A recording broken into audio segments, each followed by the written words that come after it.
দেশ নেত্রী বেগম খালেদা জিয়া অসুস্থ, এই কারণে দেশের মানুষের চিন্তিত। দেশের মানুষের এই জন্যে অনেক মানুষ চিন্তায় আছে।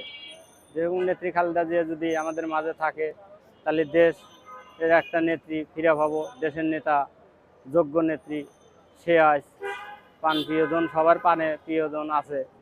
এই জন্য সে অসুস্থতা, তার জন্য আমরা দোয়া কামনা করি। কিন্তু সে চলে গেলে আমাদের একটা অশান্তি এসে যাবে।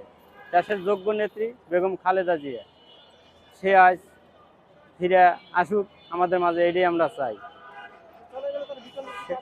সে চলে গেলে তো আমরা আর কোনো এর মতো যোগ্য নেত্রী আর পাবো না। তাকে আমরা পান প্রিয়জন, আমাদের দরকার, আমাদের এটা থাকুক আল্লাহ তাআলার কাছে, এটাই আমরা কামনা করি। হ্যাঁ, তার জন্য আমরা দোয়া করি। সব সময় কাজে থাকি, যেখানেই থাকি, বেগম নেত্রী খালেদা জিয়ার জন্য আমরা দোয়া করি। সে বেঁচে থাকলে আমাদের দেশে শান্তি ফিরে আসবে।